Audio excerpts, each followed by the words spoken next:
¿Te has preguntado alguna vez qué pasó realmente después del diluvio? La mayoría conoce la historia de Noé y el arca, pero lo que sucedió después es 1000 veces más sorprendente. Hoy te revelaré los secretos mejor guardados de la humanidad post-diluviana, esos episodios que cambiaron para siempre el curso de la historia humana. Prepárate porque lo que estás a punto de descubrir destroza todo lo que creías saber sobre los orígenes de la civilización. Visualiza este momento. Abres los ojos y eres uno de los últimos 8 humanos sobre la faz de la Tierra. Todo lo que existía antes se ha convertido en silencio y lodo, sin ciudades, sin caminos, sin rastros de civilización. Solo el eco del juicio divino resonando en un planeta reiniciado. Esta es la realidad que enfrentaron Noé y su familia cuando las aguas finalmente retrocedieron. Pero aquí viene lo fascinante. Su primera reacción no fue construir refugios ni buscar comida.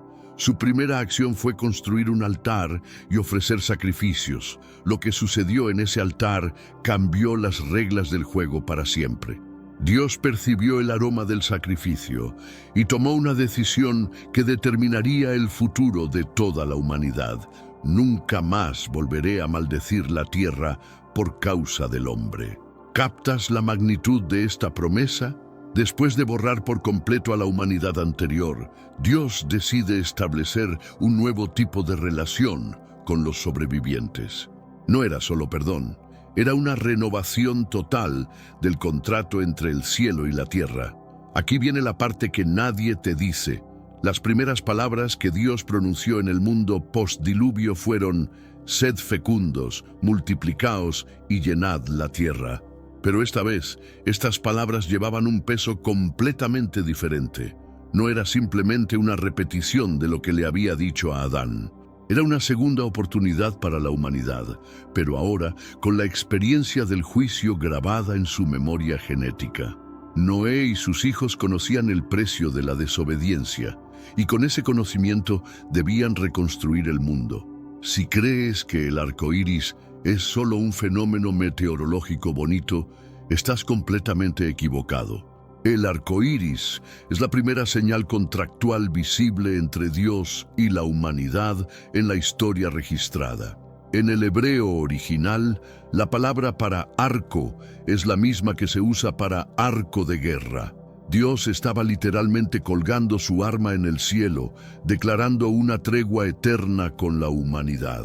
Era como si el guerrero celestial dijera: «Mi arco ya no apunta hacia la tierra, sino hacia el cielo». Pero aquí está el detalle increíble.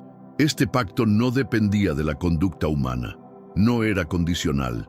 Era unilateral, basado únicamente en la decisión soberana de Dios. Incluso sabiendo que el corazón humano seguiría siendo malvado, decidió comprometerse con la preservación de la vida.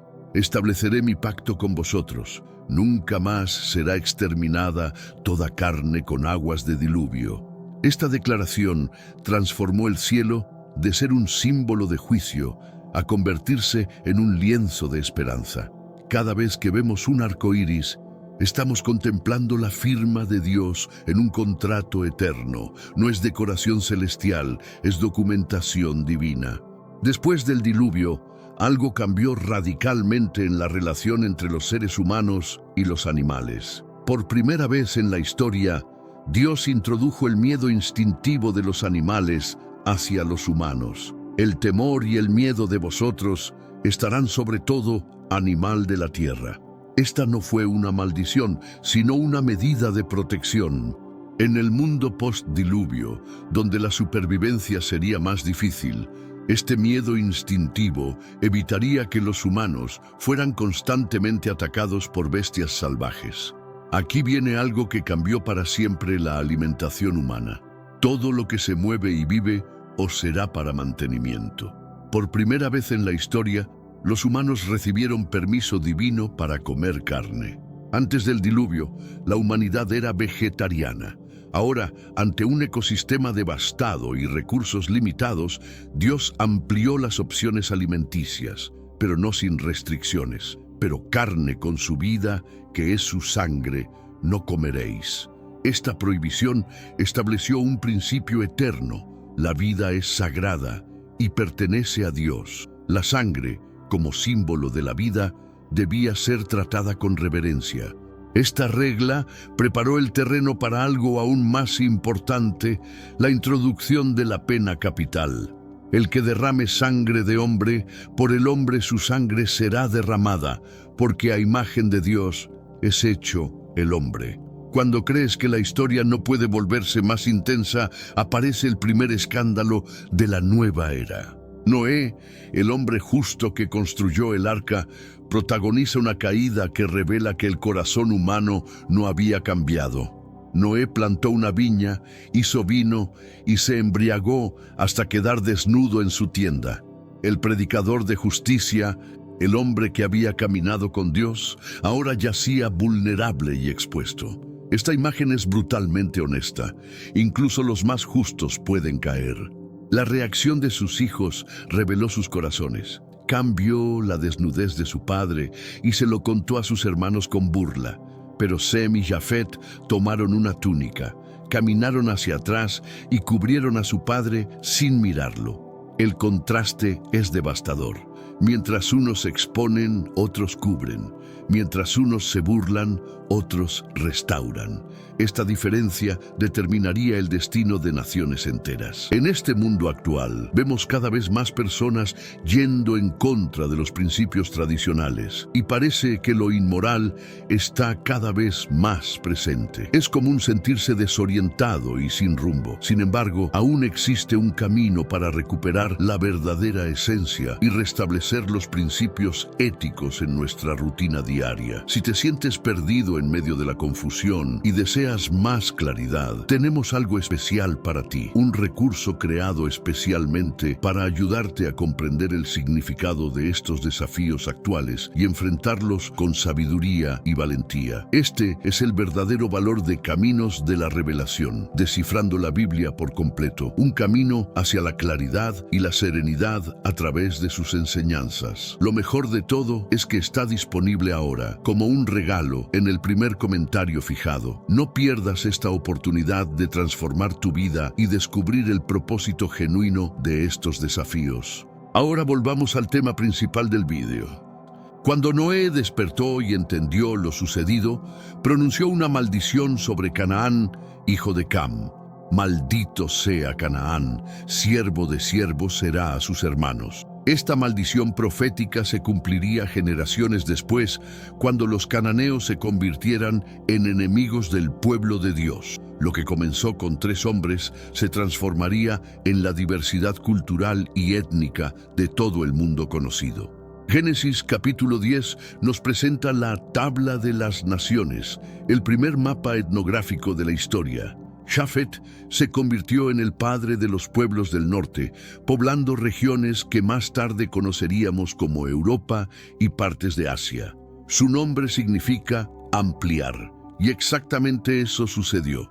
Dios amplió su territorio. Pero antes, comparte este video con alguien a quien aprecias. Nuestra misión más grande en la tierra es difundir la palabra del Señor. ¿Sabías que muchas personas carecen de conocimientos por falta de contenido adecuado? Envíalo a ese grupo de WhatsApp o públicalo en Facebook. Estoy seguro de que no te arrepentirás. Y si te gustan videos como este, comenta abajo, quiero más. Así sabré si realmente lo disfrutas y definitivamente traeré contenido nuevo similar. Cam se convirtió en el padre de los pueblos que habitaron África y partes del Medio Oriente. De él descendieron los egipcios, cananeos, cusitas y otras civilizaciones poderosas. Sem fue el linaje escogido, del cual descendieron los hebreos, arameos y muchos pueblos del cercano Oriente. Su nombre significa nombre o renombre, y no por casualidad. Dios eligió este linaje para transmitir su revelación. Aquí está el detalle fascinante. Dios quería diversidad, pero no caos. Permitió múltiples culturas e idiomas, pero todas con un origen común. La dispersión no fue castigo, sino parte del plan original de llenar la tierra. Cuando parecía que la humanidad había aprendido la lección, sucedió algo que demostró que la arrogancia humana no tiene límites. En las llanuras de Sinar, los descendientes de Noé decidieron construir algo que desafiaría al mismo cielo. Vamos, edifiquémonos una ciudad y una torre cuya cúspide llegue al cielo y hagámonos un nombre. Esta declaración revela el verdadero corazón del proyecto. No era arquitectura, era arrogancia. No buscaban alcanzar a Dios, sino reemplazarlo. Pero había otro motivo: para que no seamos esparcidos sobre la faz de toda la tierra. Estaban deliberadamente desobedeciendo el mandato divino de llenar la tierra. Querían unidad, pero una unidad sin Dios. Dios no destruyó la torre con fuego ni terremotos. Su intervención fue más sutil, pero infinitamente más poderosa. Confundamos allí su lengua, para que ninguno entienda el habla de su compañero. En un instante, lo que parecía invencible se volvió imposible. Sin comunicación, no había proyecto. Sin entendimiento, no había torre. La confusión de lenguas fue un acto de misericordia que evitó que la humanidad se destruyera en su orgullo. Así los esparció Jehová desde allí sobre la faz de toda la tierra. Lo que los hombres querían evitar se cumplió por intervención divina. La diversidad lingüística y cultural del mundo nació de este momento. Después de la confusión de Babel, cuando parecía que Dios había terminado con la humanidad como proyecto colectivo, sucedió algo extraordinario. En una ciudad pagana llamada Ur de los Caldeos, Dios encontró a un hombre dispuesto a escuchar. Vete de tu tierra, de tu parentela y de la casa de tu padre, a la tierra que te mostraré. Esta orden a Abraham fue revolucionaria. No le dijo a dónde ir exactamente, solo le pidió que confiara y caminara. Haré de ti una nación grande y te bendeciré y engrandeceré tu nombre y serás bendición. Aquí está el contraste directo con Babel. Mientras aquellos hombres querían hacerse un nombre, Dios le dice a Abraham que él le dará un nombre grande. Pero la promesa no terminaba en él. Y serán benditas en ti todas las familias de la tierra. Este es el corazón del plan divino, usar a uno para bendecir a todos. Y se fue Abraham como Jehová le dijo. Estas palabras simples encierran un poder extraordinario. Abraham no esperó confirmaciones humanas ni garantías visibles. Simplemente fue, obedeció, caminó. Incluso Abraham, el padre de la fe, cometió errores que casi destruyen la promesa. Cuando llegó hambre a Canaán, en lugar de consultar a Dios, decidió bajar a Egipto por su cuenta. Temiendo que lo mataran por causa de Sara, su hermosa esposa, Abraham le pidió que dijera que era su hermana. Técnicamente no era mentira, Sara era su media hermana, pero era una verdad dicha para engañar. Sara fue llevada al palacio de Faraón, y Abraham recibió riquezas a cambio, pero Dios intervino enviando plagas sobre la casa de Faraón. El rey pagano terminó confrontando al patriarca. ¿Por qué me dijiste que era tu hermana? Abraham salió de Egipto humillado, pero no destruido. Regresó a Canaán con más riquezas materiales, pero sobre todo con una lección grabada en el alma. La fe no es solo para los días de promesa, sino también para los días de hambre. De vuelta en Canaán, Abraham enfrentó un nuevo desafío. Su sobrino Lot, que había viajado con él desde Ur, ahora tenía también riquezas y rebaños. La tierra no podía sostener a ambos. En lugar de imponer su autoridad como el mayor, Abraham le dio a Lot la primera elección. ¿No está toda la tierra delante de ti? Sepárate ahora de mí. Esta actitud revela un corazón que no está atado a la geografía, sino a la promesa de Dios. Lot eligió con los ojos, no con el corazón. Vio la llanura del Jordán, fértil y bien regada como el huerto de Jehová, y se dirigió hacia Sodoma. Su decisión fue comercialmente inteligente, pero espiritualmente peligrosa.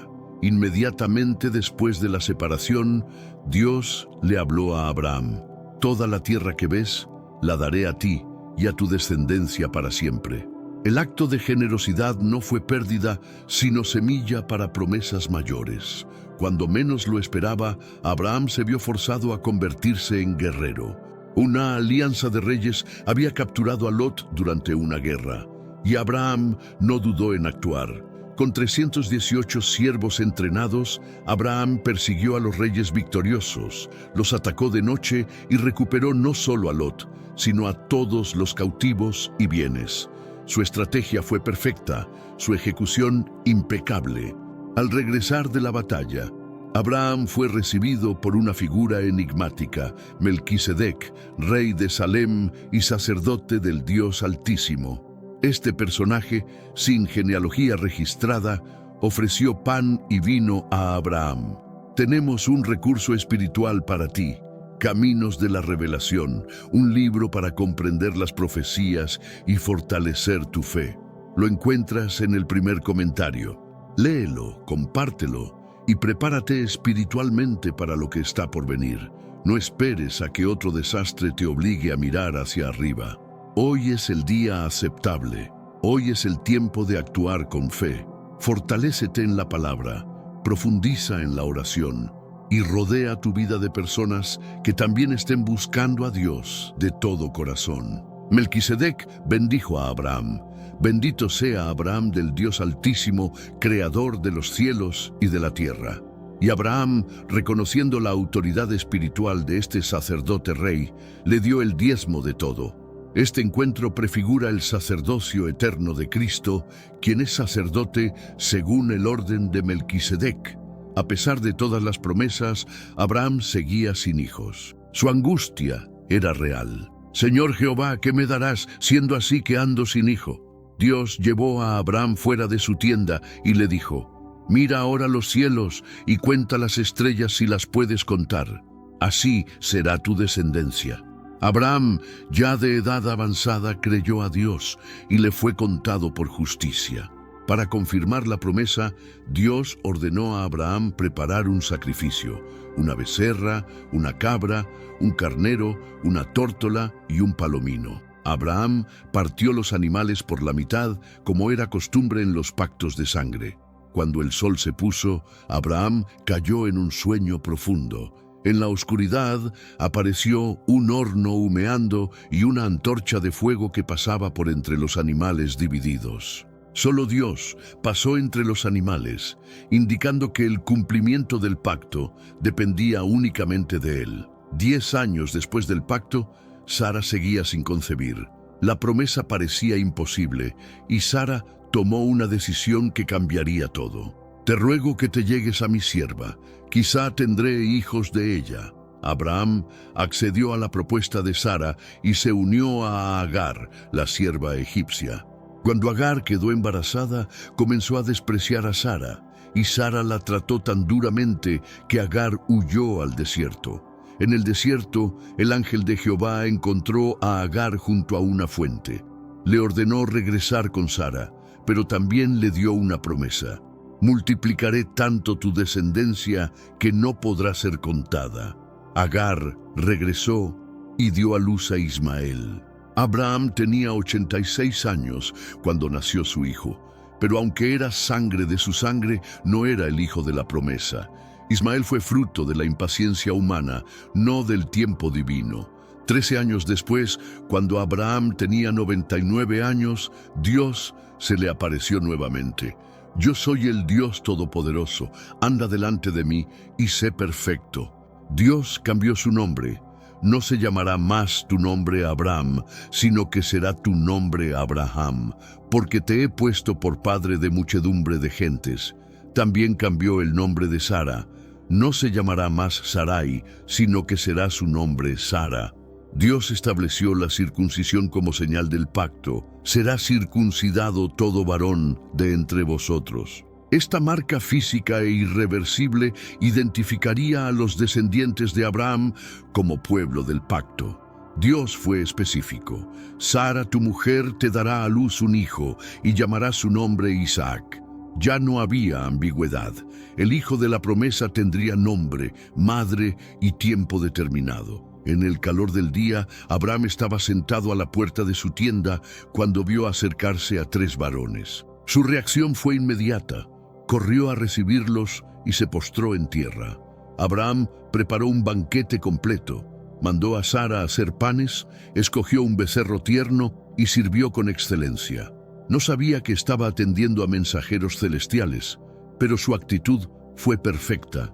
En medio de la comida, uno de los visitantes, que no era otro que el mismo Señor, preguntó: «¿Dónde está Sara, tu mujer?». Luego declaró: «De cierto volveré a ti según el tiempo de la vida, y he aquí que Sara, tu mujer, tendrá un hijo».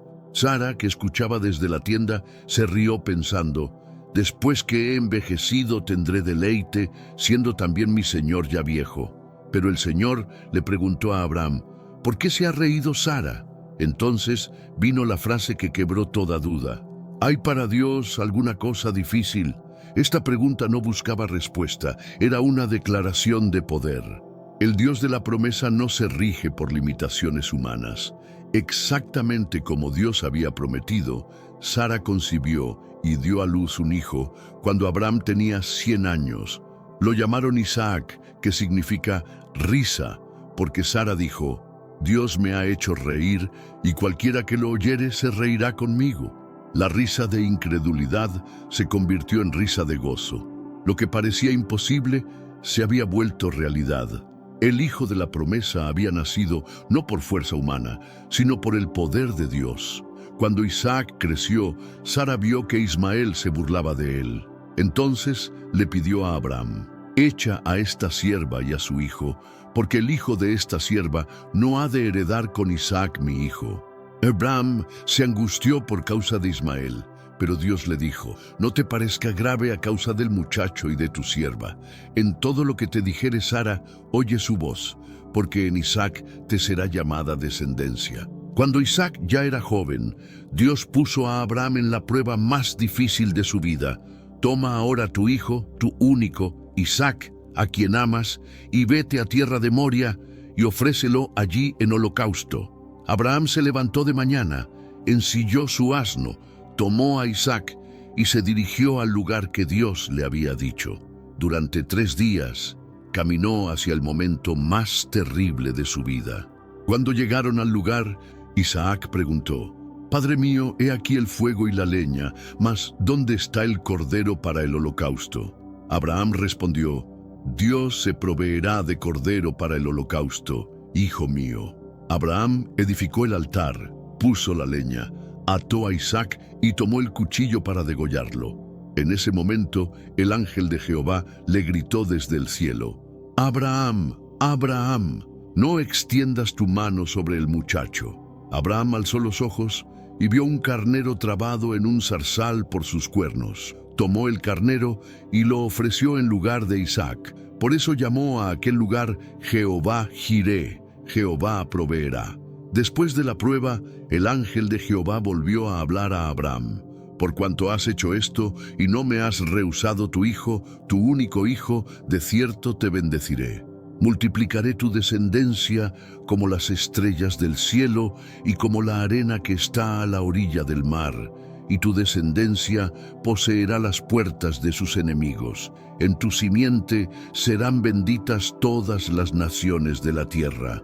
Esta promesa conecta directamente con Cristo, quien sería la simiente por excelencia que bendeciría a todas las naciones. La historia del mundo postdiluvio no es simplemente un relato antiguo, es la base sobre la cual se construye toda la historia de redención. Desde el pacto con Noé hasta la promesa a Abraham, vemos un hilo conductor: Dios trabajando pacientemente con la humanidad a pesar de sus fallas. La fidelidad divina. Dios cumple sus promesas incluso cuando nosotros fallamos. La gracia abundante. Cada juicio viene seguido de una oportunidad de restauración. La fe, como respuesta. La fe verdadera se manifiesta en obediencia, no en perfección. El propósito global. Desde el principio, el plan de Dios era bendecir a todas las naciones. Lo que comenzó con una familia saliendo de un arca termina con la promesa de bendición universal. Lo que inició con juicio culmina con gracia. Lo que parecía el fin de la historia humana se convierte en el prólogo de la redención. Estas historias no son relatos museísticos, son patrones eternos que se repiten en cada generación. Seguimos viendo Torres de Babel en forma de orgullos modernos. Seguimos necesitando la fe de Abraham para caminar en lo desconocido. Seguimos experimentando la fidelidad de Dios a pesar de nuestras fallas. El mundo post-diluvio nos enseña que Dios no abandona a la humanidad por sus errores. Al contrario, toma esos errores y los transforma en oportunidades para mostrar su gracia. Cada caída humana se convierte en una plataforma para la intervención divina. La historia que comenzó con 8 personas saliendo de un arca se convirtió en la base de la civilización, la cuna de las naciones y el fundamento de la esperanza mesiánica. Porque cuando Dios habla, cuando Dios promete, cuando Dios pacta, la historia cambia para siempre. Pero profundicemos en la magnitud de esta promesa. Cuando Dios le habló a Abraham sobre bendecir a todas las naciones, estaba estableciendo un alcance geográfico y cultural sin precedentes. Mesopotamia, donde Abraham vivía, era el centro del mundo conocido. Desde allí, las rutas comerciales se extendían hacia Egipto, hacia las montañas de Anatolia, hacia las costas del Mediterráneo y hacia los valles del Indo. Abraham no solo sería padre de una nación, sino el punto de partida de una red de bendición que se extendería por continentes enteros. Su descendencia no solo heredaría tierras, sino que se convertiría en portadora de luz para pueblos que aún no existían, para civilizaciones que aún no habían nacido. La promesa a Abraham no se cumplió de una sola vez, sino a través de generaciones. Isaac llevó la promesa a la segunda generación, pero fue con Jacob donde vemos la primera expansión numérica significativa. 12 hijos que se convertirían en 12 tribus. La esclavitud en Egipto, lejos de ser una interrupción del plan divino, fue el laboratorio donde una familia se transformó en una nación. 400 años después, cuando Israel salió de Egipto, ya no eran 70 personas, sino más de 2 millones. La promesa de multiplicación se había cumplido literalmente, pero esto era solo el comienzo. Durante la conquista de Canaán, vemos el cumplimiento de la segunda parte: poseerá las puertas de sus enemigos. Jericó, Ai, las ciudades filisteas, todas cayeron ante la descendencia de Abraham. Pero la verdadera herencia de Abraham no se limitaba a territorio físico. Cuando la Escritura habla de poseer las puertas de los enemigos, está hablando de autoridad espiritual. En el mundo antiguo, las puertas de la ciudad eran donde se tomaban las decisiones legales, donde se ejercía el poder judicial. Poseer las puertas significaba tener la autoridad final.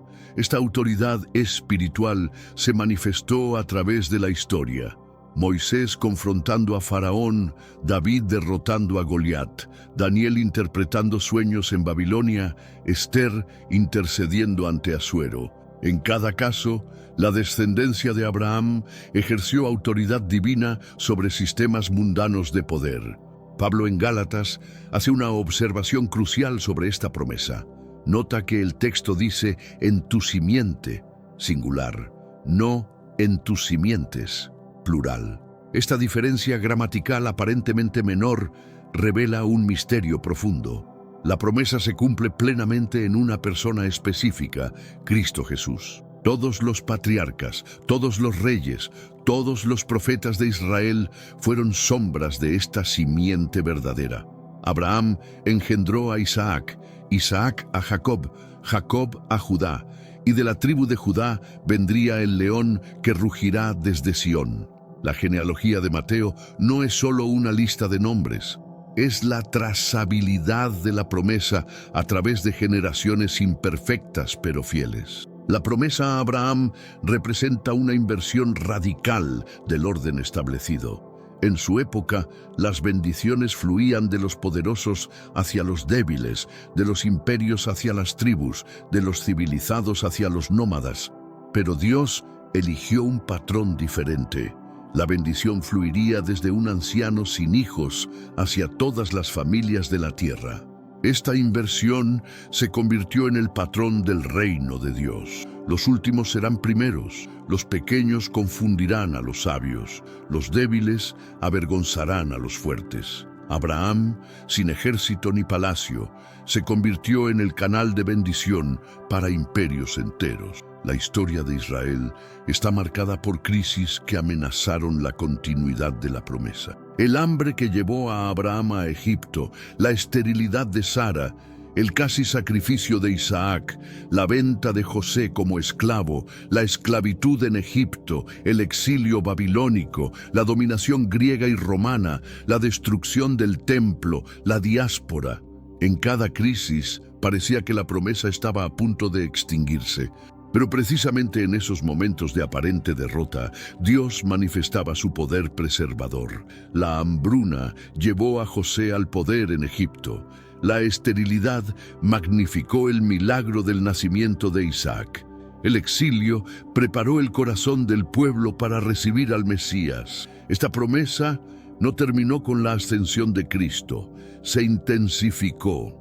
A través de la Iglesia, la bendición abrahámica alcanza hoy a tribus en la Amazonía, a comunidades en el Himalaya, a nómadas en el Sahara, a habitantes de megaciudades en Asia.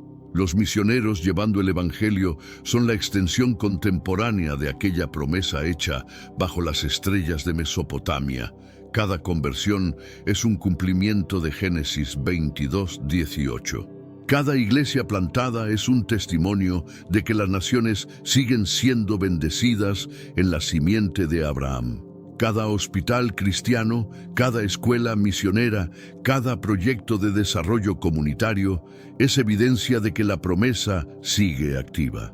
Abraham nos enseña algo crucial sobre cómo vivir en el tiempo intermedio entre la promesa y su cumplimiento total. Su fe no fue pasiva. Mientras esperaba el cumplimiento, construyó altares, intercedió por ciudades, rescató a Lot, se circuncidó como señal del pacto. La espera fiel siempre es activa. Nosotros también vivimos en un tiempo intermedio.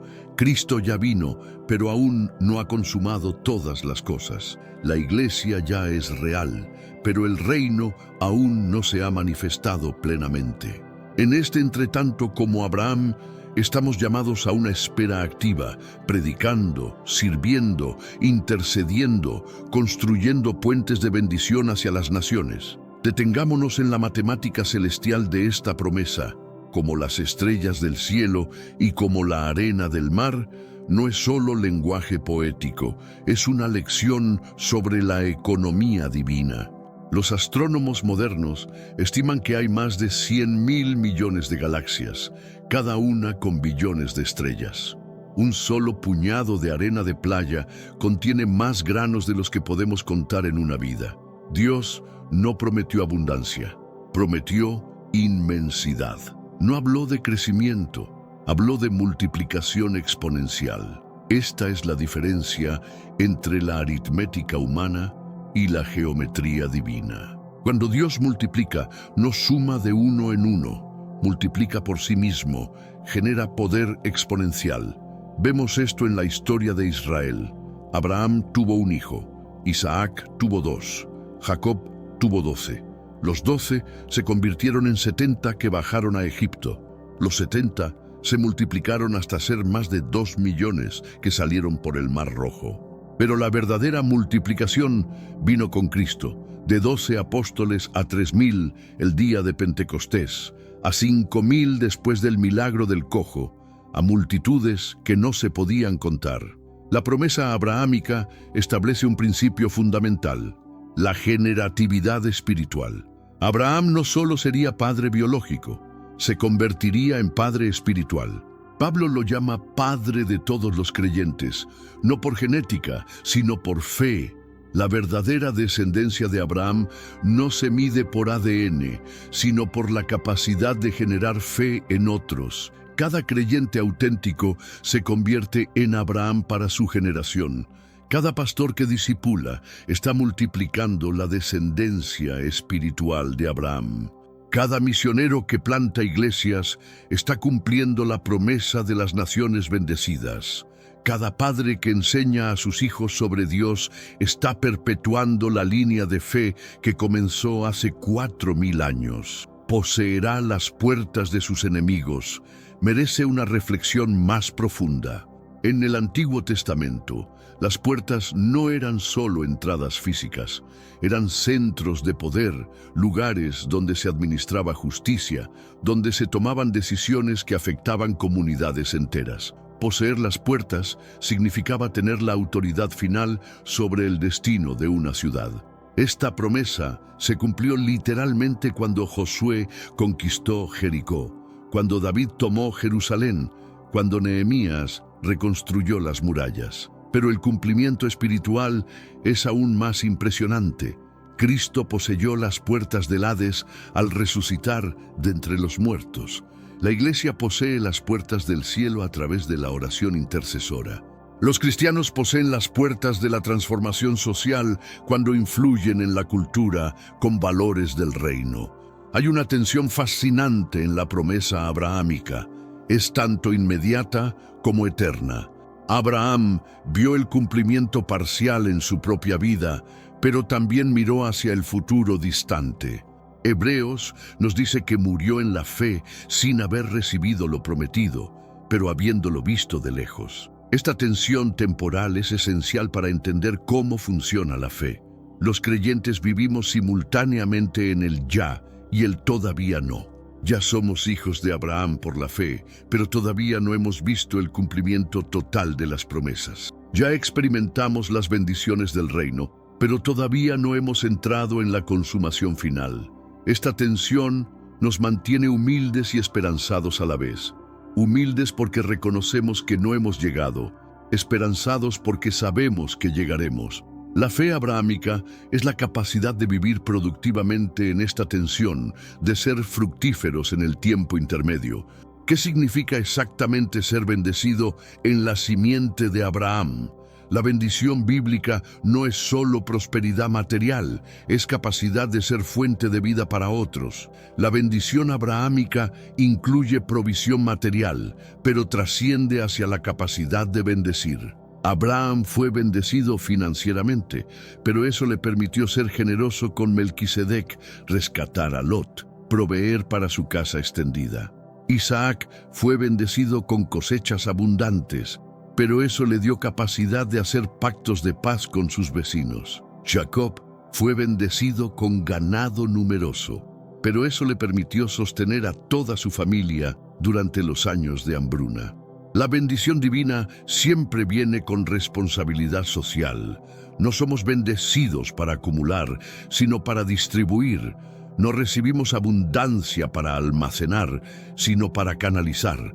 La bendición abrahámica convierte a los receptores en conductores de la gracia divina. Dios utilizó estratégicamente las crisis para dispersar la bendición. La hambruna llevó a Abraham a Egipto, donde su fe impactó a Faraón. La persecución llevó a José a la corte egipcia, donde se convirtió en salvador de naciones.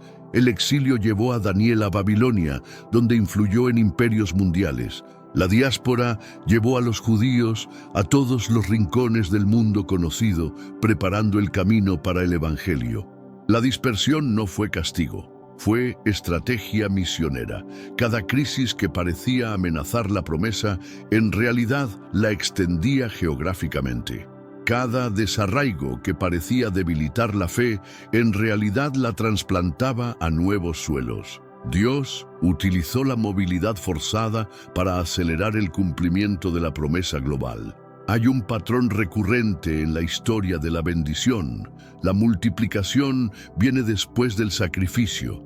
Abraham estuvo dispuesto a sacrificar a Isaac y recibió la promesa renovada.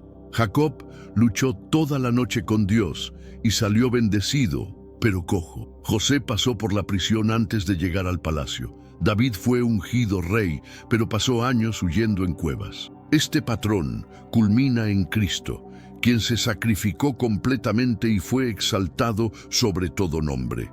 La cruz precede a la corona, la muerte precede a la resurrección, la siembra precede a la cosecha. La bendición abrahámica no es un camino fácil, es un camino de fe que pasa por el valle de la sombra de muerte. La promesa abrahámica tiene implicaciones cósmicas. Pablo nos enseña que toda la creación gime esperando la manifestación de los hijos de Dios. La bendición que comenzó con Abraham no terminará hasta que los reinos de este mundo se conviertan en los reinos de nuestro Señor y de su Cristo. La historia humana está navegando hacia el cumplimiento total de Génesis 22:18. Cada avance del Evangelio, cada conversión, cada iglesia plantada, cada acto de justicia cristiana es un paso hacia ese momento cuando toda rodilla se doble y toda lengua confiese que Jesucristo es el Señor. La promesa abrahámica no es solo para ser admirada, es para ser participada. Nosotros somos la generación que vive en el tiempo del cumplimiento acelerado. Tenemos herramientas que Abraham no tuvo. Tecnología para alcanzar tribus remotas, recursos para traducir la Biblia a todos los idiomas, medios para llevar el Evangelio a los confines de la tierra. Cada creyente es un eslabón en la cadena de bendición que comenzó hace 4 milenios. Cada testimonio compartido, cada oración intercesora, cada acto de servicio al prójimo es una manifestación contemporánea de la promesa hecha bajo las estrellas de Mesopotamia.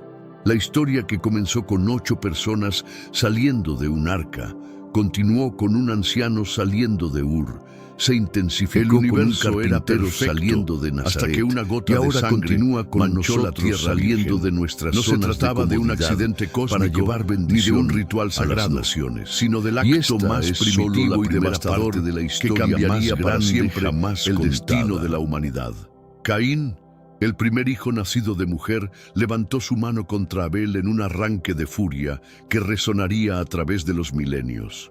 Esta no es simplemente la historia del primer homicidio, es el portal hacia uno de los misterios más profundos y perturbadores que las Escrituras han dejado deliberadamente sin resolver. Porque cuando Caín derramó la sangre de su hermano en aquella tierra aún inocente, no solo cometió un crimen, desató una serie de acontecimientos que revelan la existencia de secretos ancestrales que han permanecido ocultos durante miles de años.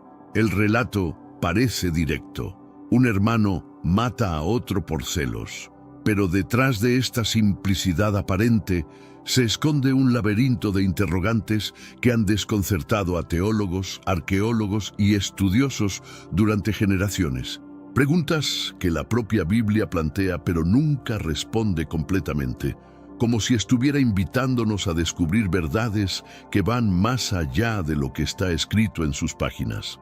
Después de que la sangre de Abel se filtrara en la tierra, Dios confrontó a Caín con una sentencia que cambiaría su destino para siempre. Sería errante y fugitivo sobre la faz de la tierra. Pero la respuesta de Caín revela algo que desafía toda lógica según la narrativa oficial. «Cualquiera que me halle me eliminará», exclamó Caín, aterrorizado por su futuro. Detente aquí por un momento. Si realmente solo existían Adán, Eva y ahora Caín, tras la muerte de Abel, ¿a quién temía exactamente? ¿Quiénes eran esos otros que supuestamente representaban una amenaza mortal para él? La respuesta oficial nunca ha sido satisfactoria porque implica la existencia de personas, tribus o comunidades que las Escrituras nunca mencionan directamente. Esta declaración de Caín no es un detalle menor. Es una fisura en la narrativa que nos permite vislumbrar la existencia de un mundo mucho más poblado y complejo de lo que tradicionalmente se nos ha enseñado. Un mundo donde había suficientes seres humanos como para que Caín temiera por su vida, suficientes para justificar que Dios mismo colocara una marca protectora sobre él. La pregunta se vuelve aún más intrigante cuando consideramos que Dios no corrigió a Caín. No le dijo, no seas tonto, no hay nadie más en la tierra. En cambio, validó su temor colocando sobre él una señal divina que advertiría a cualquiera que lo encontrara sobre las terribles consecuencias de hacerle daño. Tras recibir su sentencia, Caín partió hacia un lugar que la Biblia menciona casi de pasada, pero que encierra uno de los enigmas más profundos de toda la narrativa bíblica, la tierra de Nod, situada al oriente del Edén. ¿Qué era exactamente este lugar? Las Escrituras no nos ofrecen descripción alguna. No hay montañas, ríos, ciudades o características geográficas mencionadas. Solo esa frase enigmática que ha alimentado siglos de especulación: y habitó Caín en tierra de Nod. La palabra Nod deriva de un término hebreo que significa vagabundeo o exilio. Esto ha llevado a algunos estudiosos a interpretarlo como un estado espiritual, más que como una ubicación física, el lugar simbólico del alejamiento de Dios. Pero esta interpretación genera aún más preguntas. Si Nod era simplemente un estado de exilio espiritual, ¿cómo pudo Caín establecer allí una familia, construir una ciudad y desarrollar una civilización próspera? La narrativa sugiere que encontró en Nod no solo refugio, sino también recursos, personas y oportunidades que le permitieron fundar lo que sería la primera ciudad mencionada en la historia humana. Algunos teóricos proponen una hipótesis revolucionaria. Nod era una tierra ya habitada por pueblos que no descendían directamente de Adán y Eva. Esta posibilidad, aunque controvertida, explicaría no solo el temor de Caín, sino también su capacidad para formar una familia y establecer una civilización en un territorio aparentemente ajeno. La ambigüedad deliberada de este pasaje podría ser la clave para entender que la historia de la humanidad primitiva es mucho más compleja de lo que las interpretaciones tradicionales sugieren. Nod podría representar tanto un lugar físico real como una dimensión espiritual, y dentro de esta paradoja se esconden secretos que van al corazón mismo del origen de nuestra especie. Uno de los misterios más desconcertantes de toda la narrativa bíblica se presenta de manera casi casual. Y conoció Caín a su mujer, la cual concibió y dio a luz a Enoc. Esta frase, aparentemente simple, encierra uno de los enigmas más profundos que ha desafiado a estudiosos durante milenios. ¿De dónde surgió esta mujer? ¿Cómo es posible que una persona adulta, fértil y lista para el matrimonio aparezca de la nada en una narrativa que hasta ese momento solo había mencionado a 4 personas: Adán, Eva, Caín y el difunto Abel? La explicación tradicional sostiene que Caín se casó con una de sus hermanas. Esta teoría se basa en el versículo de Génesis 5:4, que menciona que engendró a Adán hijos e hijas después del nacimiento de Set. Según esta interpretación, estas hermanas no fueron nombradas porque las genealogías antiguas se centraban en los linajes masculinos. Pero incluso esta explicación aparentemente lógica plantea interrogantes inquietantes. Si Caín se casó con una hermana, ¿cómo llegó ella hasta Nod? ¿Lo acompañó en su exilio o ya estaba allí esperándolo? ¿Y cómo podemos explicar que una sola mujer fuera suficiente para ayudar a fundar una ciudad que por definición requiere una población considerable? Existe otra posibilidad, mucho más radical y perturbadora. La esposa de Caín no era descendiente de Adán y Eva. Esta teoría sugiere que pertenecía a un linaje humano completamente diferente, uno que las Escrituras han ocultado deliberadamente o simplemente han omitido de la narrativa central. Si esto fuera cierto, la mujer de Caín representaría la primera evidencia bíblica de la existencia de pueblos preadámicos. humanidades que habitaron la tierra antes o paralelamente a la creación de Adán y Eva en el Edén. Su presencia silenciosa en la narrativa podría ser la clave para entender quiénes más poblaban el mundo en aquellos tiempos remotos. La importancia de esta mujer trasciende su función como esposa y madre. Ella podría ser el eslabón perdido que conecta dos mundos: el mundo edénico de Adán y Eva y un mundo anterior, más vasto y poblado, que las Escrituras han mantenido en las sombras. La Biblia guarda un silencio ensordecedor sobre algo que debería ser fundamental. ¿Cuántos hijos tuvieron realmente Adán y Eva? La respuesta a esta pregunta podría cambiar completamente nuestra comprensión de los primeros tiempos de la humanidad. Génesis 5:4 nos ofrece una pista crucial pero frustrante. Y fueron los días de Adán, después que engendró a Set 800 años y engendró hijos e hijas. 800 años de fertilidad. Si consideramos que en aquellos tiempos las personas vivían siglos y mantenían su capacidad reproductiva durante la mayor parte de sus vidas, el número potencial de descendientes es asombroso. Hablamos de decenas, de cientos, de miles de hijos e hijas cuyos nombres y destinos fueron deliberadamente borrados de la historia sagrada. La omisión de sus identidades no puede ser accidental. En la cultura hebrea, las genealogías se construían con precisión quirúrgica, incluyendo solo aquellos nombres que servían a un propósito específico: establecer linajes mesiánicos, legitimar líderes o preservar la identidad del pueblo elegido. El hecho de que tantos hijos e hijas de Adán permanezcan sin nombre sugiere una elección editorial sagrada. Estas personas existieron, vivieron, se reprodujeron y fundaron sus propias líneas familiares, pero fueron excluidas de la narrativa oficial por razones que solo podemos imaginar.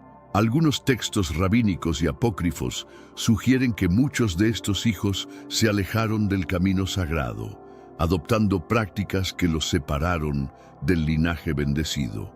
¿Fueron estos los ancestros de las primeras civilizaciones paganas? Se convirtieron en los hijos de los hombres mencionados más adelante en Génesis 6, contrastándolos con los hijos de Dios. Esta multitud silenciosa de descendientes de Adán pudo haber poblado valles, montañas y llanuras del mundo antiguo. Podrían haber desarrollado culturas, lenguajes y tradiciones que nunca llegaron hasta nosotros, pero que dejaron huellas en las mitologías y leyendas de pueblos posteriores. Pero antes, comparte este video con alguien a quien aprecias. Nuestra misión más grande en la tierra es difundir la palabra del Señor. ¿Sabías que muchas personas carecen de conocimientos por falta de contenido adecuado? Envíalo a ese grupo de WhatsApp o públicalo en Facebook. Estoy seguro de que no te arrepentirás. Y si te gustan videos como este, comenta abajo: quiero más. Así sabré si realmente lo disfrutas y definitivamente traeré contenido nuevo similar. La existencia de esta población oculta podría explicar muchos de los misterios que rodean a Caín: su temor a ser asesinado, la disponibilidad de una esposa, la posibilidad de fundar una ciudad y el desarrollo de tecnologías avanzadas en su descendencia. ¿Y si Caín no encontró a su esposa entre los hijos de Adán y Eva? ¿Y si la mujer con quien se unió no tenía conexión alguna con el Edén? Esta posibilidad nos lleva a explorar una de las teorías más revolucionarias y controvertidas en el estudio de los orígenes humanos: la existencia de pueblos preadámicos. Esta hipótesis, tan antigua como radical, propone que existieron seres humanos que habitaron la tierra antes de que Adán fuera formado del polvo del suelo. La teoría encuentra su base en una lectura cuidadosa de los primeros capítulos del Génesis, donde algunos estudiosos identifican una brecha sutil pero significativa entre dos relatos de la creación. En Génesis 1, Dios crea al hombre y a la mujer, diciéndoles: fructificad y multiplicaos, llenad la tierra. Es un mandato universal, dirigido aparentemente a toda la humanidad. Pero en Génesis 2 vemos un relato más íntimo y personal. La formación de Adán del polvo de la tierra y la creación de Eva de su costilla, específicamente para habitar el Edén. ¿Se trata de dos versiones del mismo evento o de dos creaciones distintas? Los defensores de la teoría preadámica argumentan que Génesis 1 describe la creación de una humanidad universal, diversa y extendida por toda la tierra, mientras que Génesis 2 se centra en la creación especial de Adán, un hombre escogido y apartado para establecer una línea sagrada.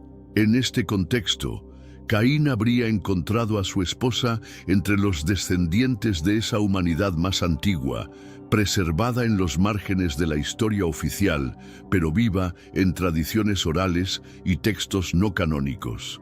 Esta hipótesis gana credibilidad cuando examinamos las mitologías antiguas.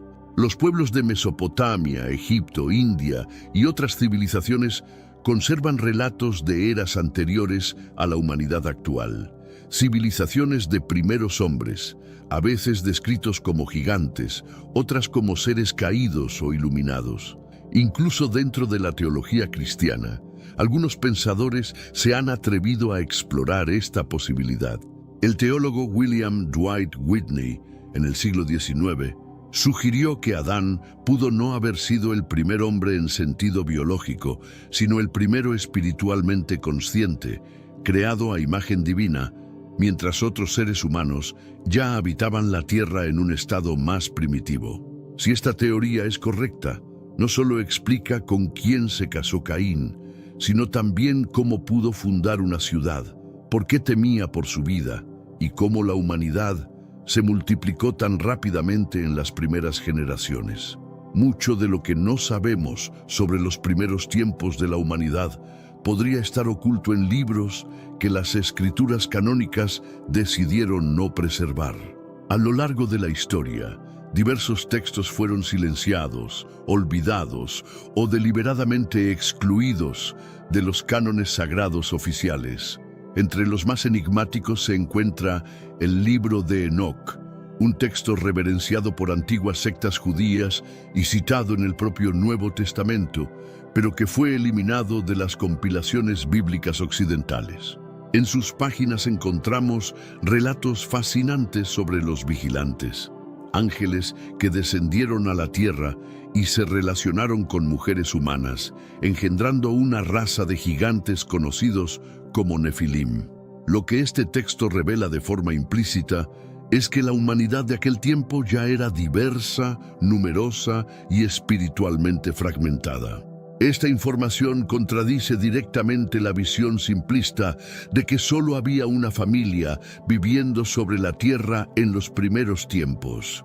Otro ejemplo intrigante es el Libro de los Jubileos, que detalla con precisión nombres de varias hijas e hijos de Adán y Eva que fueron omitidos en el Génesis canónico. El texto afirma que Adán tuvo 9 hijos varones y 18 hijas. Nombres, historias y destinos que fueron sistemáticamente borrados de la narrativa oficial. ¿Por qué esta censura deliberada? ¿Qué tipo de verdades contenían esos nombres que resultaban peligrosas para la teología establecida? La respuesta podría estar en el hecho de que estos textos presentan una visión de la humanidad primitiva demasiado compleja y diversa para encajar en las narrativas teológicas simplificadas. También está el Apocalipsis de Adán, un texto gnóstico que describe al primer hombre como alguien que recibió visiones sobre otras razas humanas y eventos cósmicos que trascendían la simple caída del Edén. En este documento, Adán no es solo el padre de la humanidad, sino un guardián de conocimientos ocultos, un puente entre mundos. Estos textos, por más simbólicos o mitológicos que puedan parecer, contienen patrones, nombres, números y fragmentos que sugieren una historia mucho más compleja que la versión oficial.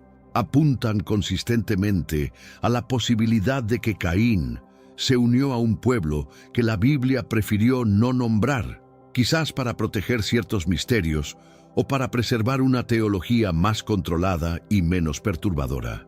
La pregunta surge naturalmente: ¿qué otras verdades sobre nuestros orígenes se mantienen ocultas en textos que nunca vieron la luz oficial? Entre los ecos más antiguos del folclore judío existe un nombre que provoca fascinación y terror en igual medida: Lilith. Aunque ausente de las escrituras canónicas, ha sido preservada en fragmentos de tradición oral y textos místicos como la primera mujer de Adán, creada del mismo polvo, igual a él en esencia, pero rechazada por negarse a someterse. Según el alfabeto de Ben Sira, un texto medieval basado en tradiciones mucho más antiguas, Lilith abandonó el Edén por voluntad propia, cuando se negó a aceptar una posición subordinada a Adán. Al alejarse del paraíso, desapareció en las sombras de la historia o, según las leyendas, se convirtió en la madre de una línea completamente diferente. Las tradiciones místicas relatan que Lilith pasó a habitar los desiertos, los lugares olvidados, los márgenes del mundo conocido. Allí se habría unido a ángeles caídos, espíritus o entidades sobrenaturales, generando una descendencia que no tenía conexión alguna con la línea de Adán. ¿Podrían estos ser los otros habitantes que Caín temía al ser expulsado? ¿Serían los hijos de Lilith esos seres ocultos que poblaban la tierra de Nod? Las leyendas van más allá y afirman que Lilith generaba 100 hijos por día, criaturas salvajes, libres y espiritualmente rebeldes, muy diferentes de la línea moldeada bajo la obediencia divina. La tradición cabalística presenta a Lilith como una figura profundamente ambigua, parte madre primordial, parte entidad demoníaca, parte símbolo de autonomía femenina, parte anatema divino. Pero hay algo crucial que la distingue. Lilith no fue expulsada del Edén porque nunca aceptó permanecer en él. Si Caín, al ser condenado a vagar lejos de la presencia divina, se hubiera encontrado con esta línea alternativa, si su esposa misteriosa fuera descendiente de Lilith, una mujer de origen preedénico, rechazada por la narrativa oficial pero viva en los márgenes de la historia, esto explicaría no solo el temor de Caín, sino también la fundación de Enoc, la ciudad de los exiliados, de los rechazados, de los hijos de nadie. Existe otro detalle inquietante. La descendencia de Caín, según se relata en la Biblia, está llena de innovaciones tecnológicas. La forja del hierro, la música, la ganadería especializada. Es como si hubieran heredado conocimientos que no provenían únicamente de Adán, sino de algo más antiguo, más oscuro, más libre. La marca de Caín podría ser algo más que un símbolo de castigo. Podría ser una herencia de sangre mezclada, una señal de que portaba en sus venas tanto la creación edénica como algo anterior, más primitivo y poderoso. Antes de que la historia escrita naciera, antes de que las tribus formaran reinos organizados, ya existían ciudades. Ciudades con nombres perdidos, torres olvidadas y tecnologías que no deberían haber existido según nuestros modelos tradicionales de evolución civilizacional. El Génesis, incluso en sus primeros capítulos, ya nos habla de una de estas ciudades, Enoc, fundada por Caín tras su exilio. Pero detente y reflexiona por un momento. ¿Cómo pudo un hombre, supuestamente en un mundo con tan pocos seres humanos, haber levantado una ciudad completa? ¿Con quién? ¿Para quién? Esta pregunta encuentra eco en descubrimientos arqueológicos extraordinarios. En excavaciones realizadas en regiones de Mesopotamia, Anatolia y el Valle del Indo, se han descubierto ciudades que datan de períodos increíblemente antiguos, lugares como Çatalhöyük, Jericó y Eridu. Estas civilizaciones muestran señales de complejidad artística, religiosa y agrícola, milenios antes de lo que los modelos tradicionales de la historia humana consideraban posible. ¿Tendrían estas ciudades alguna conexión con los descendientes de Caín? Si la narrativa bíblica presenta la fundación de ciudades como un acto temprano de la humanidad, es porque reconoce implícitamente que la civilización urbana ya existía mucho antes de la era patriarcal tradicionalmente aceptada. Si la ciudad de Enoc fue real, tal vez haya dejado rastros no en las escrituras, sino en las piedras antiguas, en símbolos tallados, en mitos compartidos por pueblos separados por océanos y milenios. Los hijos de Caín son descritos como los pioneros de la tecnología. Yubal fue padre de todos los que tocan arpa y flauta, mientras que Tubal-Caín fue artífice de toda obra de bronce y de hierro. Estos hombres parecen portar un tipo de conocimiento que no corresponde a una sociedad primitiva naciente, sino a una que heredó sabidurías de una era anterior. Estas sabidurías podrían haber provenido de múltiples fuentes. Los hijos de Dios mencionados en Génesis 6, los ángeles caídos de los textos apócrifos, los preadámicos, o quizás de la misma Lilith y su descendencia rebelde. Las civilizaciones antiguas pudieron haber florecido paralelamente a la narrativa bíblica, pero fueron deliberadamente marginadas. Las Escrituras, después de todo, no son un libro de historia secular, sino un registro espiritual enfocado en un linaje sagrado específico. Todo lo que no sirve a ese propósito divino es silenciado, encubierto o alegorizado. Aún así, los vestigios permanecen ocultos en las tradiciones mundiales. Las leyendas sumerias hablan de dioses que enseñaron a la humanidad a escribir, cultivar y construir. Las mitologías egipcias mencionan una primera era gobernada por seres semidivinos. Los griegos recordaban tiempos dorados donde hombres y dioses convivían en armonía. ¿Podrían todos estos relatos ser memorias fragmentadas de una época real, borrada por un gran reinicio espiritual representado por el diluvio? ¿Y si la Torre de Babel, mucho tiempo después, no fue el primer intento humano de alcanzar los cielos, sino el último eco de un mundo que ya sabía demasiado? Hay un momento en Génesis 6 donde la narrativa cambia dramáticamente de tono. Las palabras se vuelven densas, cargadas de un peso casi mítico que trasciende la simplicidad de los capítulos anteriores. Aconteció que cuando comenzaron los hombres a multiplicarse sobre la faz de la tierra, y les nacieron hijas, que viendo los hijos de Dios que las hijas de los hombres eran hermosas, tomaron para sí mujeres, escogiendo entre todas ellas. ¿Quiénes eran estos misteriosos hijos de Dios? ¿Y quiénes eran realmente las hijas de los hombres? Este pasaje, tan breve como explosivo, constituye uno de los fragmentos más debatidos y enigmáticos de toda la Biblia. Para algunos intérpretes tradicionales, los hijos de Dios serían simplemente los descendientes piadosos de Set, mientras que las hijas de los hombres representarían la línea de Caín, ya corrompida por el pecado y la separación divina. Pero esta interpretación pierde fuerza cuando consideramos el peso dramático que la propia Biblia otorga al episodio. El resultado de estas uniones fueron los Nefilim, gigantes, hombres de renombre, seres poderosos que parecían representar un nuevo tipo de humanidad surgida de una mezcla prohibida y trascendente. En textos apócrifos como el libro de Enoc, estos hijos de Dios son identificados claramente como ángeles caídos, los vigilantes, seres celestiales que abandonaron su posición en el cielo para unirse carnalmente con las mujeres de la tierra. Ellos trajeron conocimientos avanzados, tecnologías secretas, sabidurías ocultas, pero también corrupción y destrucción. Esta transgresión cósmica fue, según Enoc, una de las causas principales del diluvio universal, un reinicio divino necesario para purgar la tierra de esta humanidad híbrida que había trascendido los límites establecidos por Dios. Pero, ¿qué conexión tiene todo esto con Caín? Mucho más de lo que podríamos suponer inicialmente. Caín fue el primer exiliado, el primero en alejarse de la presencia divina directa, el pionero en habitar fuera de la protección del Edén. Él es el ancestro de una línea que no vive bajo la bendición inmediata de Dios.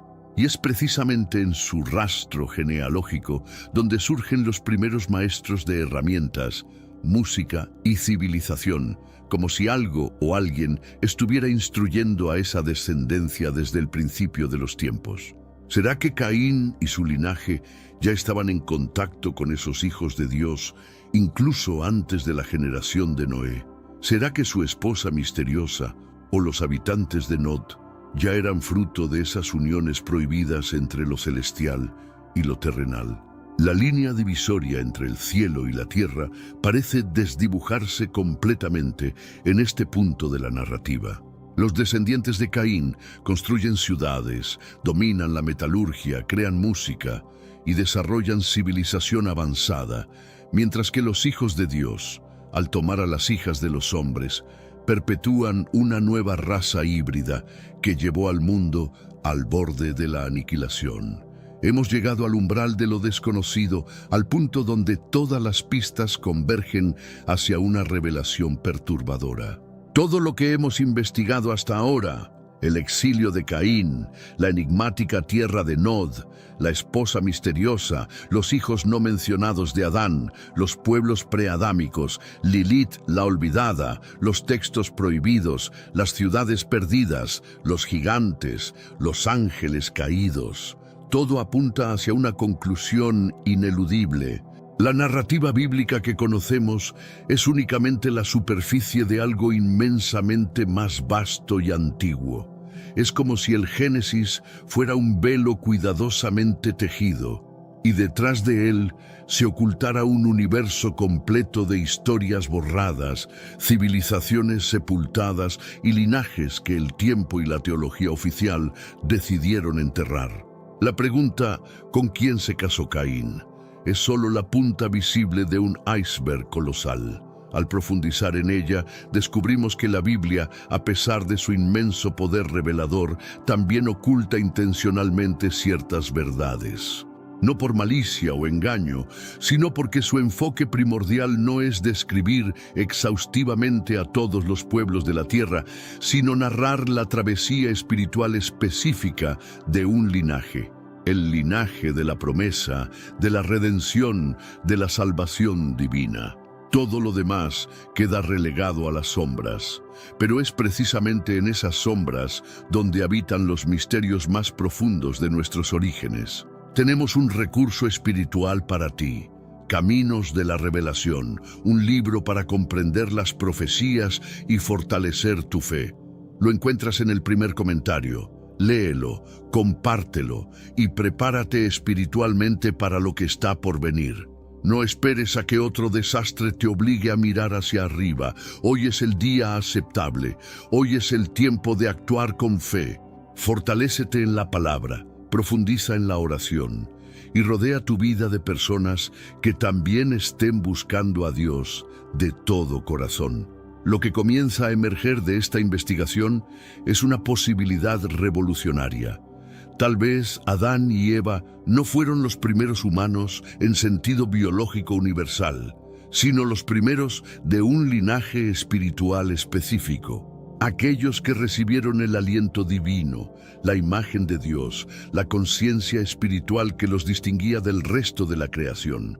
Los otros, los habitantes de Nod, la esposa de Caín, los hijos de Lilith, los pueblos preadámicos, serían seres humanos de un orden diferente, no malditos por la caída edénica porque nunca estuvieron en el Edén. No fueron expulsados del paraíso porque nacieron y evolucionaron fuera de él, en un mundo paralelo que siguió sus propias leyes y desarrolló sus propias civilizaciones.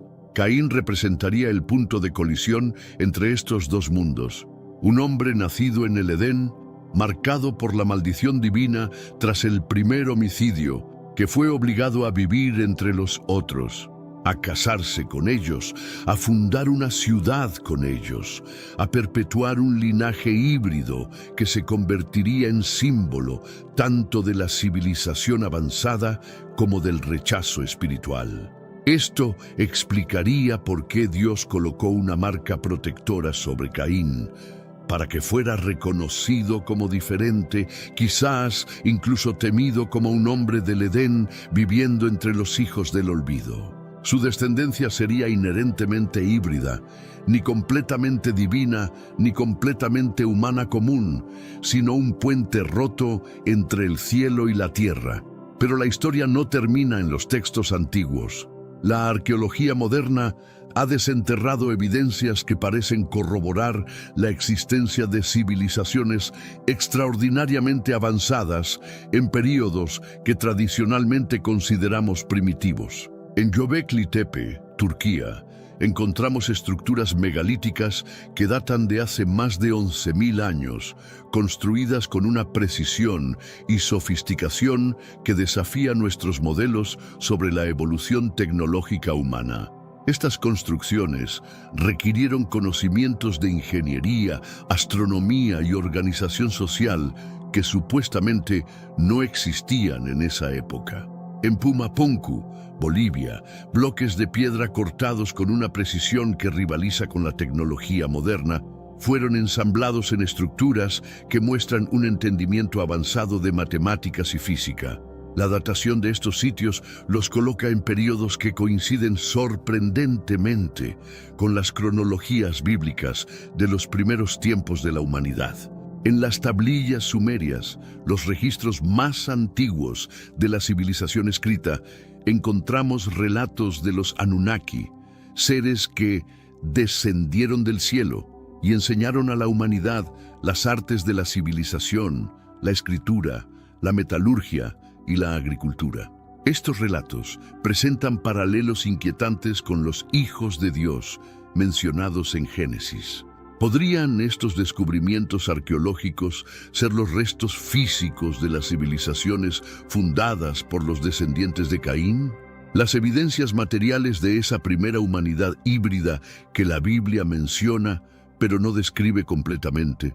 Más allá de los textos escritos y los hallazgos arqueológicos, existe un tercer tipo de evidencia que ha sido sistemáticamente ignorado por la academia tradicional.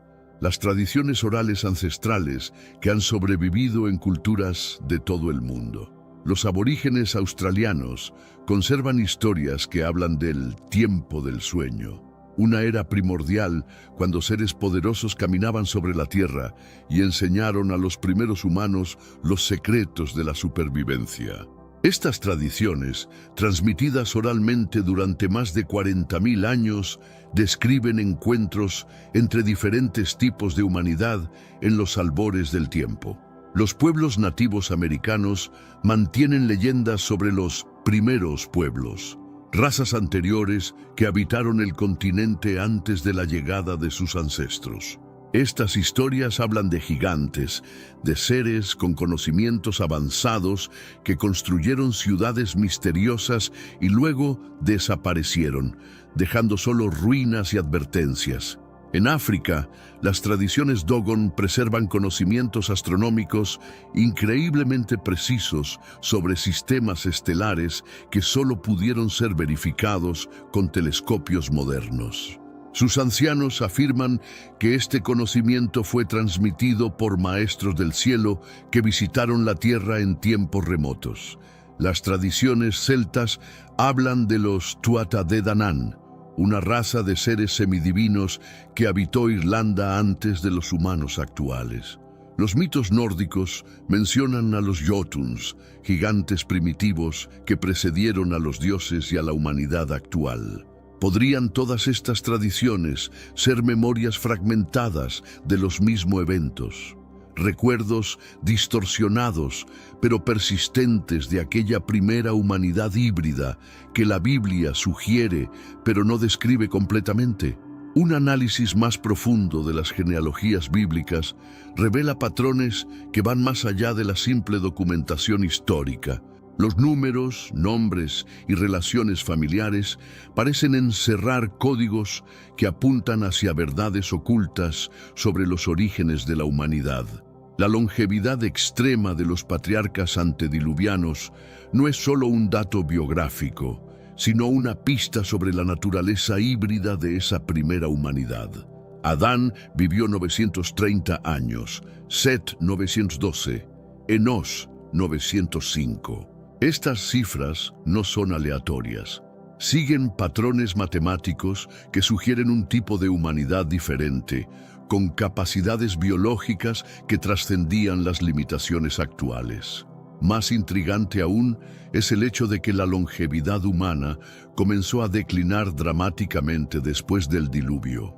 Noé vivió 950 años, pero su hijo Sem solo 600, y las generaciones posteriores mostraron una reducción constante hasta llegar a los 120 años que Dios estableció como límite en Génesis 6:3. ¿Qué causó este cambio radical? Una posibilidad es que el diluvio no solo destruyó la civilización corrupta, sino que también purificó el pool genético humano, eliminando las características híbridas que provenían de las uniones entre los hijos de Dios y las hijas de los hombres. Los nombres de los descendientes de Caín también revelan patrones significativos. Enoc, el hijo de Caín, comparte nombre con el Enoc de la línea de Set, aquel que caminó con Dios y fue llevado al cielo sin ver muerte. ¿Casualidad? ¿O evidencia de que ambas líneas compartían conocimientos y características comunes? Lamec, descendiente de Caín, se jacta ante sus esposas. Si 7 veces será vengado Caín, Lamec 77 veces. Esta declaración no solo muestra arrogancia, sino un conocimiento específico sobre la protección divina de Caín. ¿Cómo podía saber esto si no existía comunicación entre las líneas genealógicas? La ciencia moderna ha descubierto algo que podría ser la evidencia más contundente de estas teorías: anomalías genéticas en el ADN humano que no pueden explicarse completamente por la evolución tradicional. El proyecto Genoma Humano reveló que aproximadamente el 8% de nuestro ADN consiste en secuencias virales endógenas que parecen haber sido insertadas en algún punto de nuestra historia evolutiva. Más intrigante aún es el descubrimiento de que algunas poblaciones humanas portan ADN que no tiene paralelos en ninguna otra especie terrestre conocida. Los estudios sobre el ADN mitocondrial, que se transmite únicamente por línea materna, han identificado varias EVAs mitocondriales diferentes, sugiriendo que la humanidad actual desciende de múltiples linajes femeninos que no necesariamente estaban relacionados entre sí. Aún más fascinante es el descubrimiento de que ciertas poblaciones humanas portan material genético de especies que la ciencia oficial considera extintas hace cientos de miles de años. Los denisovanos y neandertales son solo los ejemplos más conocidos, pero existen evidencias de otros linajes fantasma que contribuyeron al ADN humano moderno. ¿Podrían estas anomalías genéticas ser las huellas biológicas de aquellas uniones primordiales entre los hijos de Dios y las hijas de los hombres? La evidencia científica de que la humanidad actual es efectivamente el resultado de múltiples líneas de creación que se mezclaron en algún punto de la historia antigua. En culturas separadas por océanos y milenios, encontramos símbolos idénticos que apuntan hacia un conocimiento común compartido en los albores de la civilización. La serpiente enroscada, la espiral, el árbol de la vida, el ojo que todo lo ve. Estos símbolos aparecen en Mesopotamia, Egipto, América precolombina, Asia y Europa, con una consistencia que desafía las explicaciones convencionales sobre el desarrollo independiente de las culturas. El símbolo del caduceo, 2 serpientes entrelazadas alrededor de una vara, aparece en contextos médicos y espirituales desde Sumeria hasta la Grecia clásica. Los antiguos lo interpretaban como la representación de conocimientos secretos sobre la naturaleza dual del ser humano y los procesos de sanación que trascendían la medicina primitiva. La espiral doble, precursora del moderno símbolo del ADN, Aparece tallada en monumentos megalíticos de Irlanda que datan de hace más de 5000 años. ¿Casualidad? ¿O evidencia de que los antiguos poseían conocimientos sobre la estructura fundamental de la vida que oficialmente no deberían haber tenido? El motivo del hombre verde, una figura humana entrelazada con vegetación, aparece en culturas de todo el mundo como símbolo de la conexión entre la humanidad y las fuerzas naturales primordiales. En el contexto de nuestra investigación, podría representar la memoria ancestral de aquella primera humanidad que vivía en armonía con la creación antes de la caída. Estos símbolos universales sugieren que existió una época en la que toda la humanidad compartía un conjunto común de conocimientos espirituales y científicos.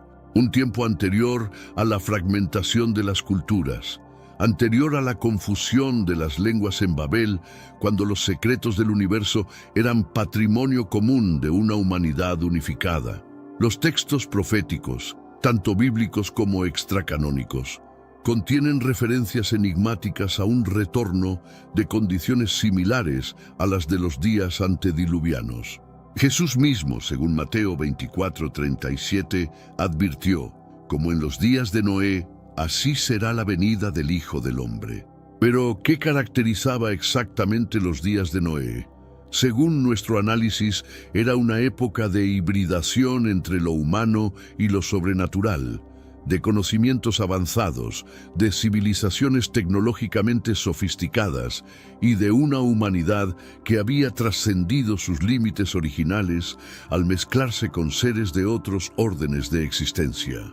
El libro de Enoc profetiza que en los últimos días retornarán los vigilantes y volverán a tomar esposas entre las hijas de los hombres. El Apocalipsis habla de una época cuando los muertos saldrán de sus sepulcros y cuando aparecerán señales en el cielo que recordarán los prodigios de los tiempos primitivos. Algunos estudiosos proponen que estamos viviendo actualmente el cumplimiento de estas profecías. Los avances en genética, biotecnología e inteligencia artificial podrían ser los equivalentes modernos de los conocimientos prohibidos que los ángeles caídos enseñaron a la humanidad primitiva. Los experimentos con modificación genética, la hibridación entre especies, la creación de organismos artificiales y la búsqueda de la inmortalidad a través de la tecnología podrían ser los ecos contemporáneos de aquellas transgresiones primordiales que llevaron al diluvio. En el desierto de Nazca, Perú, líneas y figuras gigantescas trazadas en el suelo forman patrones que solo pueden apreciarse completamente desde gran altura. Estas creaciones, cuyo propósito sigue siendo un misterio, requirieron conocimientos de geometría, astronomía y una capacidad de planificación que parece incompatible con las culturas que tradicionalmente se les atribuyen. ¿Podrían estas líneas ser mensajes dejados por los descendientes de aquella primera humanidad híbrida? Señales dirigidas a seres que podían observarlas desde las alturas, tal vez los mismos hijos de Dios que se relacionaron con las hijas de los hombres. En la isla de Pascua, las estatuas Moai representan figuras humanas con características que no corresponden a ninguna raza conocida. Sus constructores, según las tradiciones locales, fueron una raza de gigantes que habitó la isla antes de los ancestros polinésicos actuales. Los círculos de piedra de Stonehenge, las pirámides de Giza, los templos de Angkor Wat, todos estos monumentos comparten características que sugieren la participación de conocimientos y capacidades que trascienden las civilizaciones que oficialmente se les atribuyen. Podríamos estar observando los últimos vestigios arquitectónicos de aquella civilización antediluviana descendiente de Caín, las huellas físicas de una humanidad que alcanzó niveles de conocimiento y tecnología que rivalizaban con nuestras capacidades actuales. Al llegar al final de nuestra investigación, una pregunta fundamental emerge: ¿por qué las Escrituras mantuvieron estos misterios en 1960? El silencio. ¿Por qué Dios permitió que estas preguntas permanecieran sin respuesta explícita durante milenios? Una posibilidad es que estas verdades sean demasiado poderosas, demasiado perturbadoras para ser reveladas completamente a una humanidad que aún no está preparada para comprenderlas. El conocimiento sobre nuestros orígenes híbridos, sobre la existencia de múltiples líneas de creación, sobre la intervención de seres sobrenaturales en nuestra historia primitiva, podría tener consecuencias impredecibles en nuestras estructuras sociales, religiosas y psicológicas. Otra posibilidad es que estas verdades estén destinadas a ser descubiertas gradualmente, a medida que la humanidad alcance niveles de madurez espiritual y desarrollo tecnológico que nos permitan procesarlas sin autodestruirnos. Los misterios de Caín podrían ser una prueba, un desafío divino que invita a los buscadores sinceros a profundizar más allá de las interpretaciones superficiales, a cuestionar las narrativas establecidas, a buscar conexiones entre la ciencia y la espiritualidad, entre el pasado remoto y el futuro inminente. Caín no fue simplemente el primer asesino de la historia, fue el primer exiliado, el primer explorador de lo desconocido, el primer constructor de ciudades, el ancestro de los primeros tecnólogos y artistas. Su historia es la historia de la humanidad misma, una mezcla compleja de creatividad y destrucción, de innovación y rebelión, de búsqueda espiritual y alejamiento divino. Su pregunta implícita, ¿soy yo acaso guarda de mi hermano?, sigue resonando en cada conflicto humano, en cada decisión moral, en cada momento en que debemos elegir entre el bien y el mal, entre la responsabilidad y la indiferencia. Su marca, ese símbolo misterioso que Dios colocó sobre él, podría seguir presente en cada uno de nosotros. Somos todos, en cierto sentido, descendientes de Caín, exiliados del paraíso, vagabundos en busca de significado, constructores de civilizaciones que brillan y se desvanecen, portadores de una herencia que es simultáneamente divina y rebelde. Los misterios que rodean su historia no son solo curiosidades arqueológicas o teológicas. Son ventanas hacia la comprensión de nuestra propia naturaleza, de nuestro propósito en el universo, de nuestro destino como especie. En las preguntas sin respuesta sobre Caín, encontramos las preguntas fundamentales sobre nosotros mismos. ¿De dónde venimos realmente? ¿Somos la única forma de vida inteligente que ha habitado este planeta? ¿Qué secretos sobre nuestros orígenes siguen ocultos en los rincones más profundos de la historia y la prehistoria?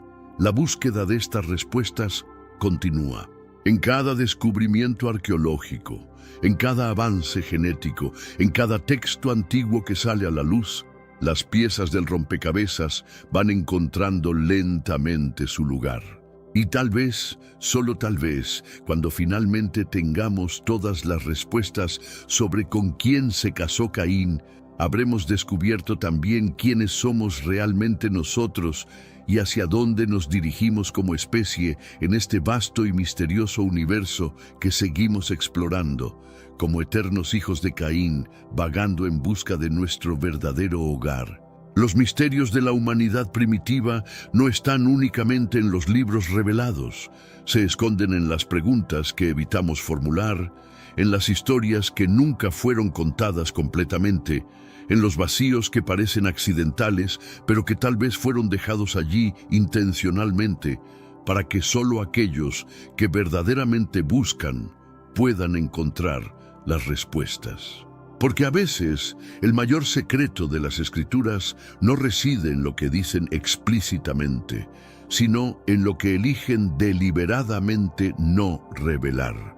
Y en ese silencio cuidadosamente mantenido durante milenios, podrían estar esperando las verdades más profundas sobre nuestros orígenes, nuestro propósito y nuestro destino final como especie. El enigma de Caín continúa desafiándonos, invitándonos a mirar más allá de las interpretaciones tradicionales, a conectar pistas dispersas a través de continentes y culturas, a mantenernos abiertos a posibilidades que podrían revolucionar completamente nuestra comprensión de la historia humana. La búsqueda apenas comienza.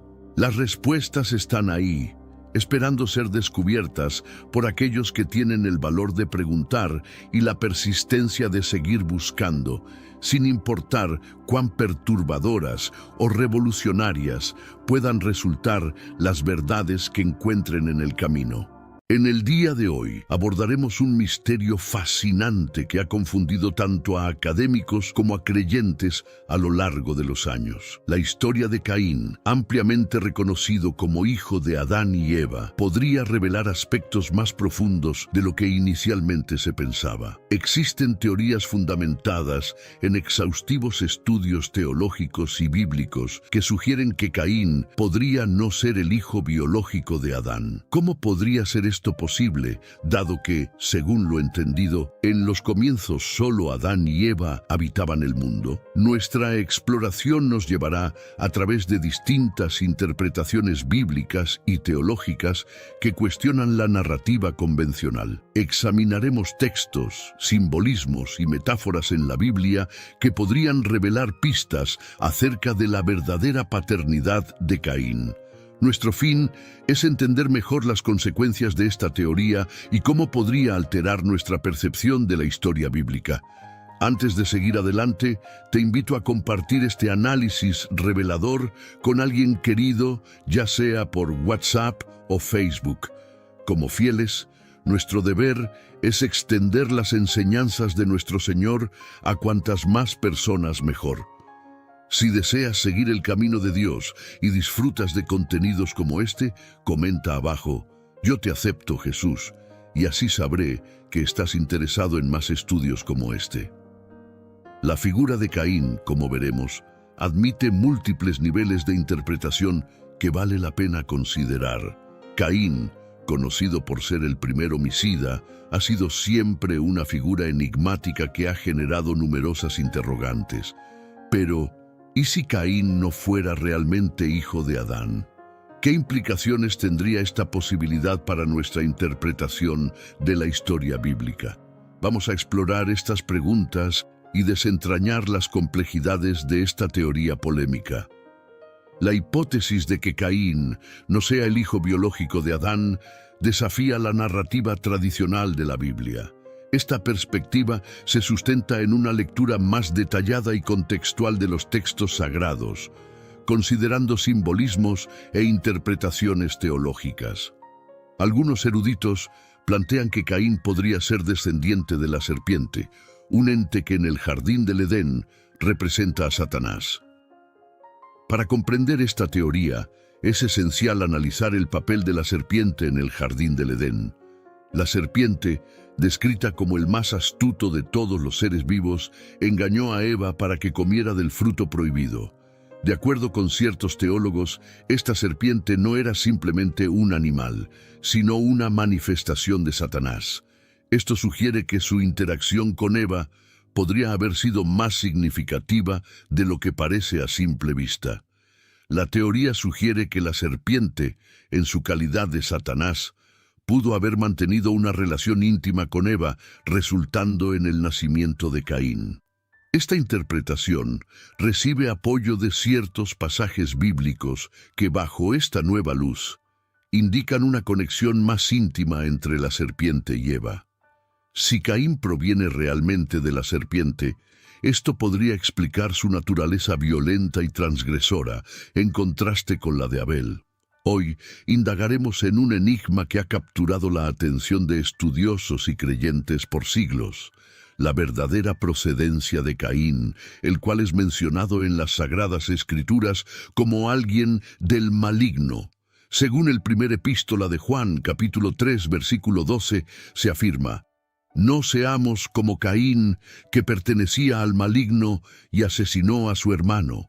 Este fragmento respalda la noción de que Caín podría tener un origen distinto, tal vez relacionado con la serpiente, marcando una clara diferencia con la esencia de Abel. Abordar esta hipótesis nos impulsa a reevaluar la historia de Caín bajo una luz diferente. Si realmente Caín no es descendiente de Adán, sino de la serpiente, esto modifica radicalmente nuestra interpretación de la narrativa bíblica. La eterna batalla entre el bien y el mal, simbolizada en el conflicto entre Caín y Abel, adquiere entonces nuevas dimensiones y complejidades.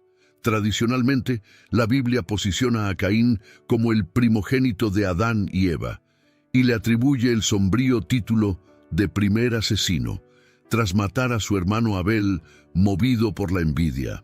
Este relato es uno de los más emblemáticos y se ha utilizado frecuentemente para ilustrar las facetas más oscuras de la naturaleza humana y las consecuencias del pecado.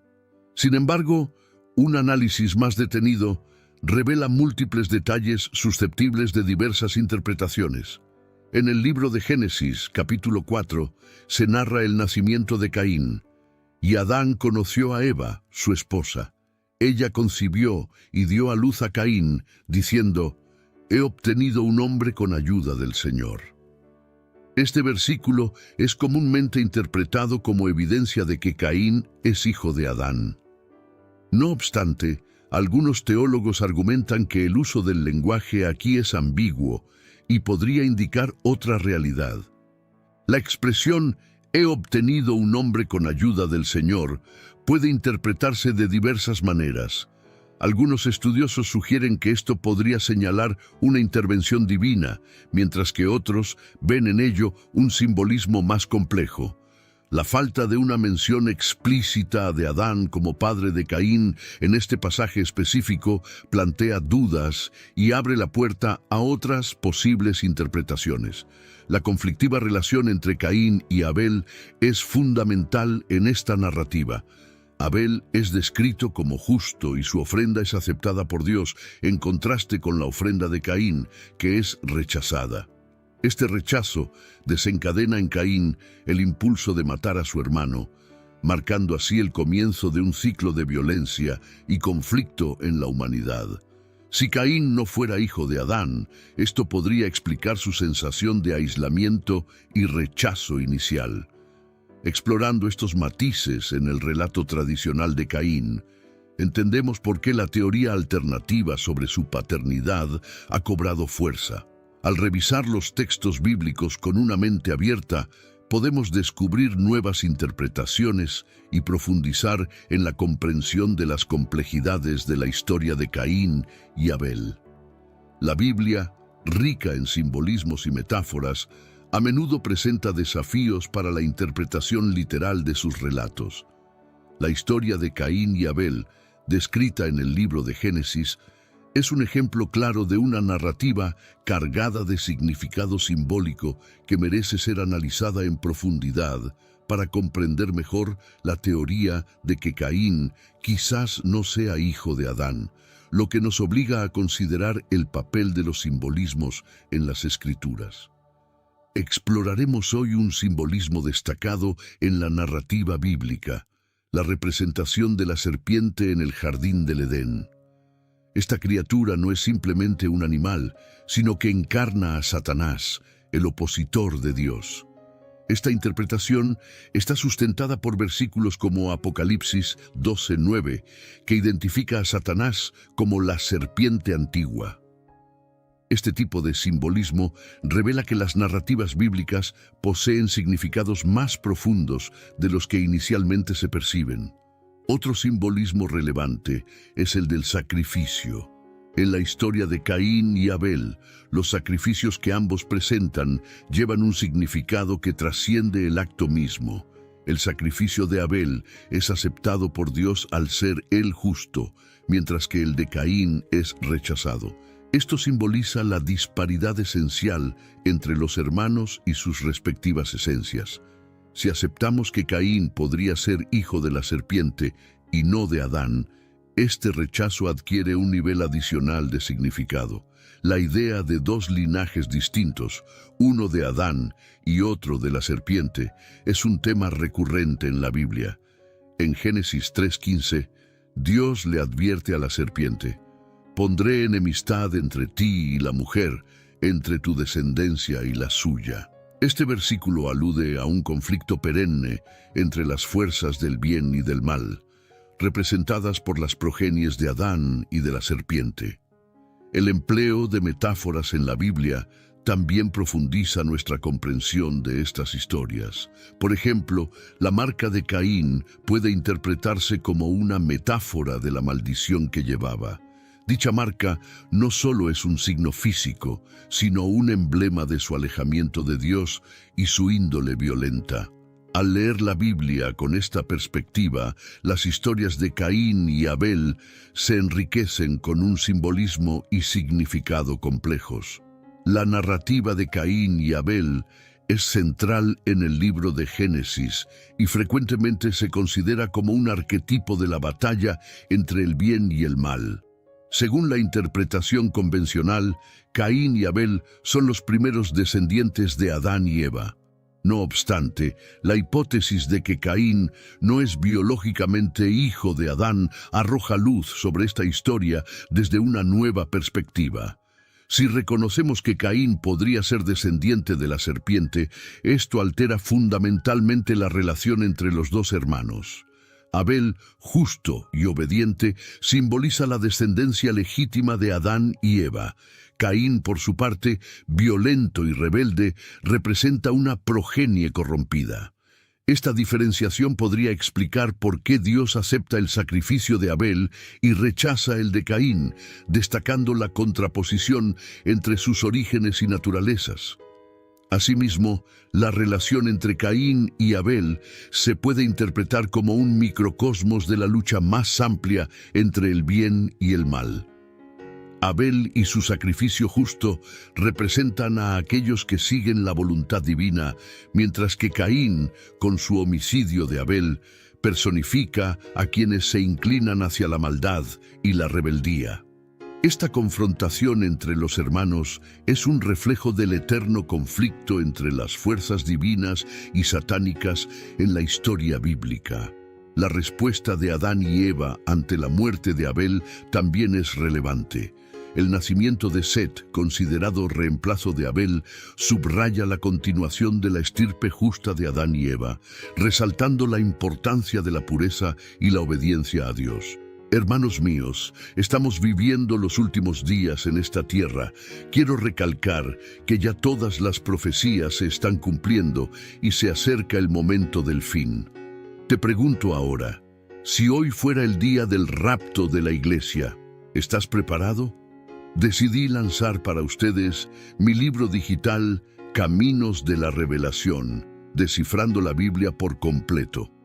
Es exclusivo de nuestro canal y ya ha ayudado a miles de personas en todo el mundo a prepararse para este gran día.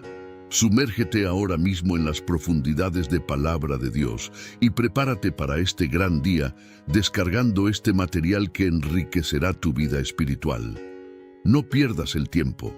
Haz clic en el enlace disponible en el primer comentario fijado y descarga de inmediato.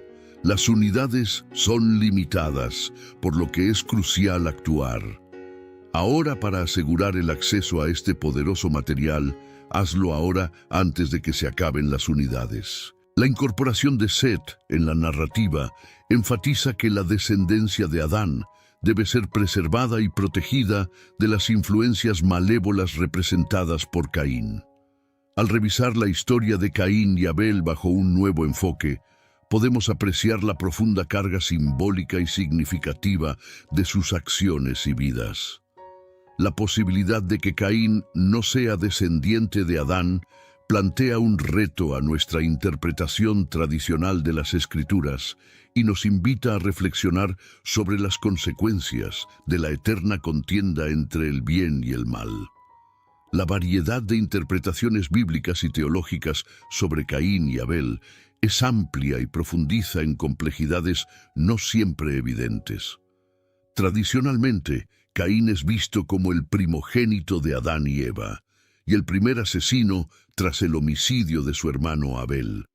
No obstante, diversas lecturas sugieren capas adicionales de significado, incluida la teoría de que Caín podría no ser el hijo biológico de Adán. Expertos en teología han debatido que ciertos textos, como 1 Juan 3:12, donde se describe a Caín como del maligno, ofrecen pistas que podrían indicar un origen distinto para él. La negación divina de su ofrenda, seguida de su ira y violencia, también se interpretan como evidencia de una esencia corrompida. Otra perspectiva teológica propone que el conflicto entre Caín y Abel simboliza la lucha espiritual entre el bien y el mal. Esta interpretación identifica a Abel como emblema de la justicia y obediencia, mientras que Caín se asocia con la rebeldía y el pecado. Esta dicotomía no solo subraya el mensaje moral del relato, sino que también sugiere una mayor profundidad narrativa. Algunos estudiosos sugieren que la marca de Caín simboliza la división entre los seguidores del bien y del mal. Esta señal no representa únicamente un estigma físico, sino también la maldición que Caín lleva por su acto violento. Este simbolismo resalta la gravedad de su acción y su consecuente separación de Dios. Explorando estas interpretaciones variadas, se facilita la comprensión de la complejidad en la historia de Caín y Abel.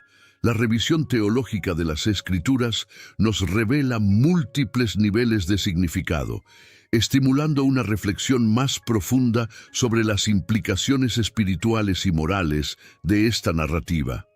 Para profundizar en la teoría de que Caín podría no ser hijo de Adán, es esencial considerar el papel de la serpiente en el jardín del Edén. Descrita como la más astuta de todas las criaturas, la serpiente engañó a Eva para que consumiera el fruto prohibido, desempeñando un rol crucial en la caída de Adán y Eva y en la introducción del pecado en el mundo. De acuerdo con numerosas interpretaciones teológicas, la serpiente no es simplemente un animal, sino una manifestación de Satanás. Textos como Apocalipsis 12:9 y 22 describen a Satanás como la serpiente antigua, lo que refuerza la interpretación de que la figura en el jardín del Edén es una encarnación del mal. Este enfoque otorga un papel más intrincado y significativo a la serpiente en la narrativa bíblica. La interacción entre Eva y la serpiente es fundamental en la hipótesis de que Caín pueda ser progenie de la serpiente. La astucia de la serpiente no se limitó a engañar a Eva, sino que también implicó una seducción que apunta a una conexión más profunda. Esta relación podría haber sido el origen de Caín, explicando así su tendencia a la violencia y su distanciamiento inicial de lo divino. La maldición que Dios impone a la serpiente tras el pecado original es reveladora. En Génesis 3:15, Dios advierte a la serpiente de la perpetua enemistad entre su descendencia y la de la mujer, augurando un conflicto eterno entre las fuerzas del bien y del mal, representadas por los descendientes de Adán y los de la serpiente. Si Caín realmente proviene de la serpiente, él encarnaría el aspecto maligno de esta disputa. Examinar el rol de la serpiente en el jardín del Edén nos permite profundizar en las implicaciones de la teoría sobre la paternidad de Caín. La serpiente, como emblema de Satanás, no solo introdujo el mal en el mundo, sino también en la estirpe humana, potencialmente a través de Caín, añadiendo una dimensión de complejidad a la narrativa bíblica. La figura de la serpiente como representación de Satanás es una interpretación ampliamente reconocida entre teólogos y estudiosos de la Biblia. Esta noción es crucial para comprender la posibilidad de que Caín no sea hijo de Adán. En el jardín del Edén, la serpiente no era meramente un animal listo, sino la personificación del mal, destinada a corromper la creación divina. El libro de Apocalipsis identifica explícitamente a la serpiente como Satanás. Apocalipsis 12:9 describe: «Y fue lanzado el gran dragón, la serpiente antigua, que se llama Diablo y Satanás, el engañador del mundo entero, fue arrojado a la tierra, y sus ángeles fueron expulsados con él». Este versículo vincula directamente a la serpiente del Edén con Satanás, subrayando su rol como el mal encarnado. La descripción de la serpiente en Génesis 3:1 como más astuta que cualquier otro animal del campo que el Señor Dios había hecho, sugiere una inteligencia y malicia superiores, atributos típicamente asociados con Satanás. Al seducir a Eva, la serpiente no solo introdujo el pecado al mundo, sino que también desencadenó una cadena de eventos que culminaron en la caída de la humanidad. Este acto de engaño representa una subversión deliberada del orden establecido por Dios, un patrón que Satanás seguiría a lo largo de la historia bíblica. La seducción de Eva por parte de la serpiente se interpreta como el primer intento de Satanás por corromper la línea humana. Al considerar a la serpiente como una figura de Satanás, la teoría de que Caín es su descendiente adquiere mayor fundamento. Si Eva tuvo una interacción íntima con la serpiente, resultando en el nacimiento de Caín, esto podría justificar el carácter corrupto y violento de Caín. Esta perspectiva nos desafía a revisar la narrativa bíblica, enfocándonos en la continua lucha entre el bien y el mal. Mis disculpas por eso. Vamos a transformar completamente las palabras manteniendo el sentido original. Aquí tienes una nueva versión. La conversación en el jardín del Edén entre Eva y la serpiente es uno de los eventos más significativos y misteriosos descritos en la Biblia. En el libro de Génesis, capítulo 3, versículos del 1 al 5, encontramos a la serpiente planteando dudas sobre las restricciones impuestas por Dios respecto al fruto del árbol del conocimiento de lo bueno y lo malo, lo que carga este episodio de un fuerte simbolismo y consecuencias profundas, sobre todo al contemplar la posibilidad de que Caín provenga de la serpiente. La serpiente aborda el tema incitando la curiosidad de Eva, preguntándole: ¿realmente Dios les ha prohibido comer de cualquier árbol del jardín? Esta indagación es una estrategia para incrustar incertidumbre y desconfianza hacia las instrucciones divinas. Al sugerir que Dios está privando a Eva de algo beneficioso, la serpiente despierta en ella el deseo por el conocimiento y poder que el fruto promete entregar. Este engaño es característico del modus operandi de Satanás como el gran embaucador. Eva clarifica que el fruto del árbol del conocimiento es el único prohibido, pues tocarlo o comerlo resultaría en la muerte. No obstante, la serpiente contradice a Dios diciendo: «Ciertamente no morirán». Dios sabe que el día que lo coman, sus ojos se abrirán y serán como Dios, conocedores del bien y del mal. Esta oferta de divinidad es la tentación definitiva que impulsa a Eva a la transgresión. El carácter persuasivo y seductor de la serpiente es esencial para considerar la teoría de que Caín podría ser su descendiente directo. Si la serpiente tuvo una interacción más íntima con Eva, más allá de simplemente engañarla, esto podría dar cuenta del nacimiento de Caín con una índole distinta a la de sus padres. La complejidad de este encuentro entre Eva y la serpiente tiene profundas implicaciones en la interpretación de la paternidad de Caín. El acto de seducción de Eva por parte de la serpiente puede interpretarse como una corrupción directa de la creación divina.